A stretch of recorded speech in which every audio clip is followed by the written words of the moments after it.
अभिनंदन करें विश्व के सर्वाधिक लोकप्रिय नेता माननीय प्रधानमंत्री श्री नरेंद्र मोदी जी का। इस अवसर पर मंच पर गरिमामयी उपस्थिति है माननीय केंद्रीय सड़क परिवहन एवं राजमार्ग मंत्री श्री नितिन गडकरी जी की।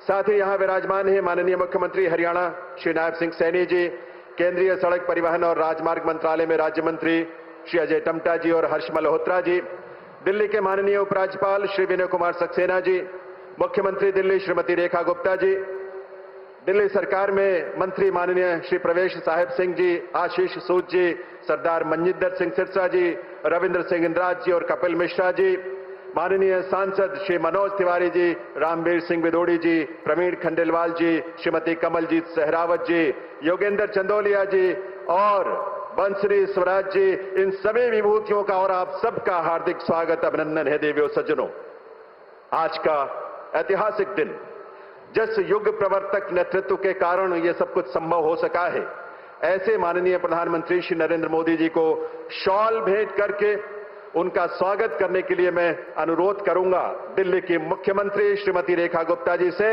आप सबके करतल ध्वनि के साथ तालियों की गूंज आपकी आनी चाहिए और दूर दूर तक जानी चाहिए। मुख्यमंत्री हरियाणा श्री नायब सिंह सैनी जी से मैं निवेदन करूंगा कि वे माननीय प्रधानमंत्री महोदय को इस अवसर पर पगड़ी पहनाकर उनका अभिनंदन वंदन करें। वो पगड़ी जो हमारे मान सम्मान की पहचान भी है और प्रतीक भी है, और इसमें आपके करतल ध्वनि, आपकी तालियों की ऊर्जा शामिल होनी चाहिए। देवियों सज्जनों, ये अवसर हम सबके लिए अभूतपूर्व है, विलक्षण है, ये पल पल हम सबको प्रेरित कर रहा है। मैं निवेदन करूंगा केंद्रीय सड़क, बहुत बहुत आभार माननीय श्री नितिन गडकरी जी का, केंद्रीय सड़क परिवहन एवं राजमार्ग मंत्री महोदय का। देवियों सज्जनों, आज 11,000 करोड़ रुपए की संयुक्त लागत वाली जिन दो प्रमुख राष्ट्रीय राजमार्ग परियोजनाओं का लोकार्पण करने के लिए माननीय प्रधानमंत्री जी का यहां शुभागमन हुआ है, वे परियोजनाएं हैं दिल्ली एक्सप्रेसवे का दिल्ली खंड और शहरी विस्तार सड़क 2। माननीय प्रधानमंत्री महोदय से निवेदन है कि वे रिमोट का बटन दबाकर इन दोनों राष्ट्रीय महत्व की परियोजनाओं का लोकार्पण करने की कृपा करें। आप सबकी गरिमामयी उपस्थिति में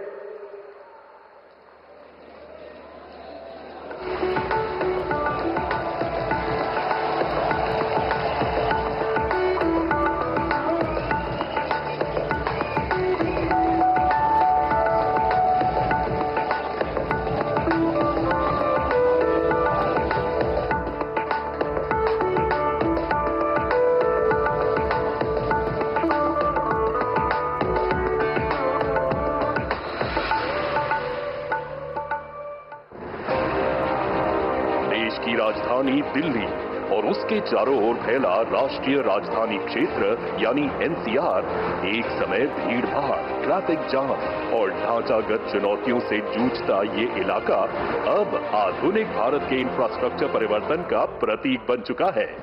वर्ष 2014 में प्रधानमंत्री श्री नरेंद्र मोदी जी के नेतृत्व में जब केंद्र में नई सरकार बनी, तभी से दिल्ली के चेहरे मोहरे को बदलने की दिशा में योजनाबद्ध प्रयास शुरू हुए। आज दिल्ली को नई संसद, कर्तव्य पथ और भारत मंडपम जैसे प्रतिष्ठित स्थलों के साथ एक नया गौरव प्राप्त हुआ है। दूसरी ओर दिल्ली मेरठ एक्सप्रेसवे ने यात्रा का समय 3 घंटे से घटाकर सिर्फ 45 मिनट कर दिया है। ईस्टर्न पेरिफेरल एक्सप्रेसवे ने राजधानी से भारी ट्रैफिक का दबाव हटाया है।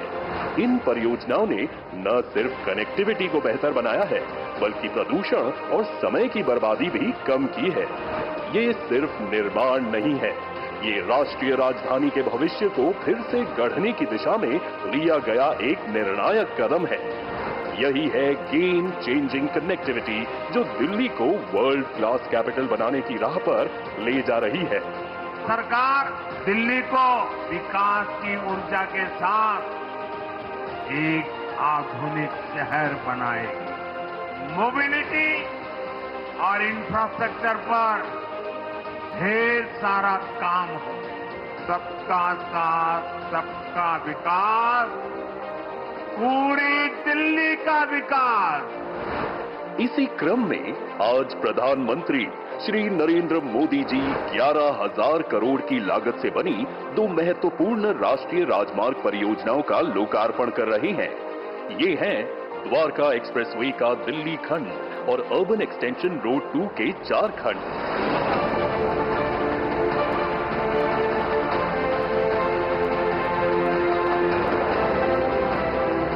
ये दोनों सिर्फ परियोजनाएं नहीं, बल्कि राजधानी क्षेत्र की गतिशीलता, पर्यावरणीय संतुलन और आर्थिक भविष्य को दिशा देने वाली संरचनाएं हैं। दिल्ली गुरुग्राम के बीच रोजाना 3 लाख से अधिक वाहन NH-48 से गुजरते हैं।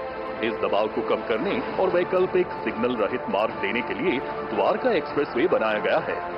शिव मूर्ति के पास बना मल्टी लेवल इंटरचेंज इसका सबसे जटिल हिस्सा है, जिसमें NH-48 के ऊपर पुल और नीचे 2 स्तरों पर अंडरपास बनाए गए हैं। इसी से जुड़ती है अत्याधुनिक स्टेट ऑफ द आर्ट 8 लेन की सड़क सुरंग, जो सांस्कृतिक विरासतों को समेटे हुए है और जिसके ऊपर 10 लेन का सामान्य मार्ग बना है। एयरपोर्ट के नीचे 4 लेन की टनल भी बनाई गई है। इसके बाद आता है 16 लेन चौड़ा रेलवे अंडरब्रिज, जिसके ऊपर दिल्ली जयपुर रेल लाइन गुजरती है। फिर 2 एलिवेटेड गलियारे एक्सप्रेसवे से जुड़ते हैं, एक गुरुग्राम से और दूसरा अर्बन एक्सटेंशन रोड 2 से। हरथल चौक पर भी मल्टी लेवल इंटरचेंज और यशोभूमि तक विशेष रैंप व अंडरपास भी बनाए गए हैं। इसी श्रृंखला में अर्बन एक्सटेंशन रोड 2 को विकसित किया गया है। UER 2 की वजह से अलीपुर, बवाना, रोहिणी, मुंडका, बक्करवाला, नजफगढ़, द्वारका, महिपालपुर, पश्चिम और दक्षिण दिल्ली जैसे इलाकों को कनेक्टिविटी में क्रांतिकारी सुधार होगा।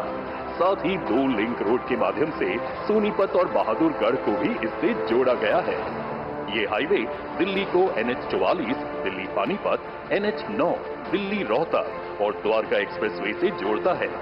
अब पंजाब और जम्मू कश्मीर की दिशा से आने वाला ट्रैफिक दिल्ली अंतर्राष्ट्रीय एयरपोर्ट सुगम तरीके से पहुंच सकेगा।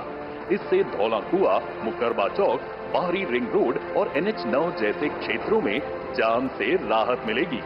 दिल्ली हरियाणा सिंघू बॉर्डर से एयरपोर्ट की दूरी, जो पहले 2 घंटे लगती थी, अब सिर्फ 40 मिनट में तय की जा सकेगी। इस परियोजना में पर्यावरण संतुलन को भी प्राथमिकता दी गई है।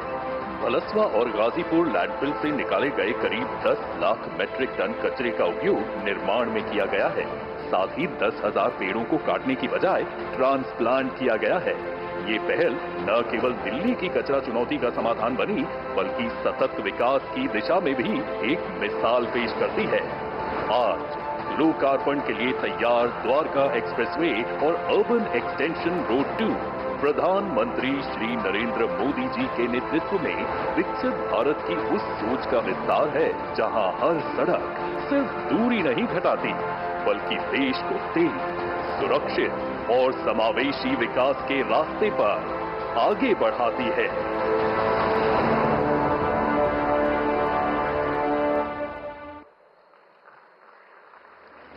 देवियों सज्जनों, ये नए भारत की नई तस्वीर है जो भारत की गति और इसकी शक्ति को व्यक्त करती है। ये वो भारत है जो आपदा को भी अवसर में बदलने की क्षमता रखता है। ये वो भारत है जो आज न सिर्फ सपने देखता है, बल्कि उन सपनों को पूरा करने का आत्मविश्वास भी उसके भीतर सुदृढ़ हो चुका है। ये आकांक्षी भारत है, ये समृद्ध भारत है, ये सुरक्षित भारत है। और ये सब संभव हो सका है माननीय प्रधानमंत्री श्री नरेंद्र मोदी जी के दूरदर्शी और युगांतरकारी नेतृत्व की वजह से। आइए आप सबके करतल ध्वनि के साथ विनम्र निवेदन करें ऐसे युग प्रवर्तक यशस्वी प्रधानमंत्री श्री नरेंद्र मोदी जी से उनके संबोधन के लिए।